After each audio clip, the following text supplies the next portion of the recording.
This question will be for Mr. Page, Mr. Biddle, Mr. Mays, and Mr. Orange. The year is 2020. You have just completed your second full term as a council member at large.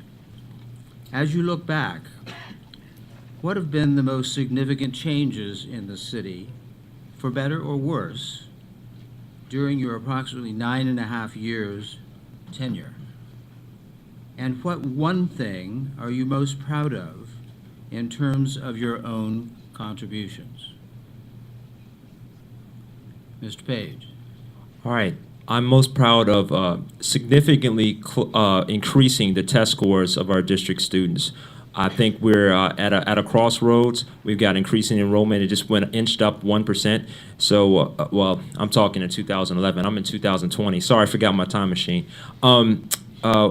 We've improved greatly. We've moved significantly forward in the struggle for statehood. We've gotten a significant number of people on board, and we're about ready to get the successful vote for across 2/3 of state legislatures and both houses of Congress for statehood for the District of Columbia. After 9 long years of lobbying and organization, we've also successfully improved the test scores of DCPS students, as I mentioned. We've also achieved parity for DCPS schools and charter schools.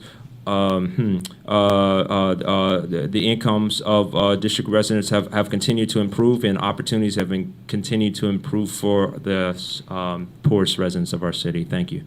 God, the time is so hard. A minute. Mr. Biddle. Sure. So 10 years from now, as I'm looking back at my 10 years of term on time on the council, things I'd be most proud of was the fact that our students are now among the best, brightest, most successful in the area.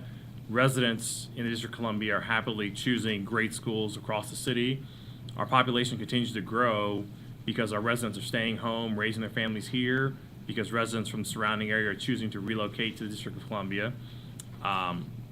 DC residents are now gainfully employed across the city in a variety of industries, in the federal government, in private sector work, but also beginning to outcompete our neighbors in their own home communities. So now district residents are commuting to Maryland and Virginia to work and take the jobs in those communities.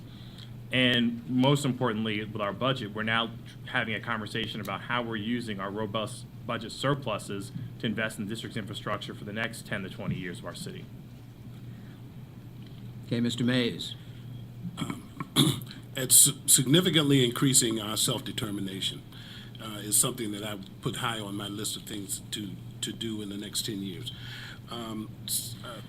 Vocational education, we need to create opportunities for people to get jobs, and those job opportunities are going to come in a variety of ways, not just through college educations, but also through small business and entrepreneurship.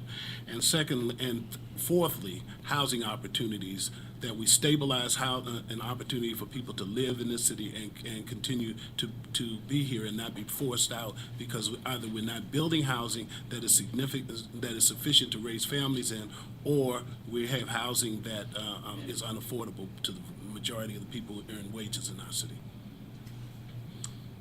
Mr. Orange. Yes, well, 2020 is a great year. We have a $2 billion surplus from doing everything right. We've had an opportunity to really go out and collect all Medicaid reimbursements because we addressed that problem. We've had an opportunity to develop east of the river. We now have Homeland Security headquarters. We've developed the Southwest waterfront. Walter Reed is online. The Convention Center Hotel downtown is working properly. We've taking advantage of those 30,000 jobs, and most of those jobs have gone to DC residents.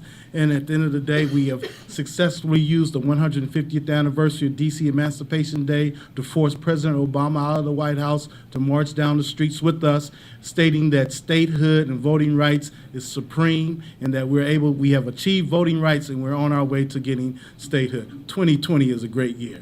And if you look back from 1999 to 2007, you can say it's achievable because we did something like that when Mayor Williams was in office. We went from a $518 million deficit to a $1.6 billion reserve. We jump-started economic development. We lowered taxes. It can be done. If you can believe it, we can achieve it. Let's see. Question for Mr. Page. All right. You talked a bunch about the education, improving the education test scores. Being in this time machine, looking back on your years as a council member over 9 years, what did you specifically do as a council member, because you weren't the mayor or the chancellor of DCPS? Absolutely. What did you specifically do as a council member to make that test score increase happen? One of the key things I did was I worked very hard with the other members of the council in order to bring our budget into balance. I brought into effect, with the cooperation of my fellow council members, the addition of the 9.5% top tax bracket, which brought in an additional $150 million a year of revenue into the system, and continue to bring in additional revenue over the years. And utilizing that revenue,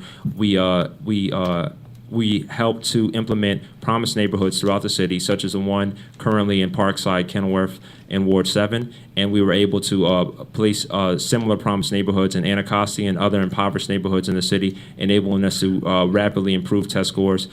This program worked very well in Harlem, New York, including eliminating the racial disparity in mathematics test scores. And I believe that we could utilize the monies from the new top tax tier in order to bring promised neighborhoods throughout DC in a similar way and improve test scores across the board, utilizing this holistic blend of social services and educational services to the youth. Thank you.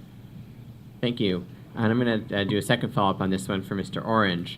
I'm very excited that the budget has gotten so rosy. What have you done over the intervening years to make it that way? Did our revenues go up? Did our tax rates on any group of people increase? Did our expenses go down through the cutting of programs? How did you make that budget such a wonderful one? Well, we finally got smart and stopped sending all our dollars in outside the city. We stopped getting corporations money that's not here in the city where we can't tax them. We got wise and said if we're going to have $1.5 billion of procurement, we're going to procure a lot of that stuff in the District of Columbia. We're going to hire DC residents where we can get state withholding taxes. We can get employment taxes. The problem with us is that we don't really take care of ourselves. We have $10 billion at our disposal, yet a lot of those dollars escape our borders. We go outside the city to hire people, yet we say we got a 30% unemployment east of the river. Those jobs means hire DC people. If you want to address the problem, look at your $10 billion, get our best minds at the table like we did before, and hire DC residents. We got to love ourselves. If we don't love ourselves, no one else is going to love us. That's why they dump on us all the time. $10 billion. Let's take care of our own. We can do it.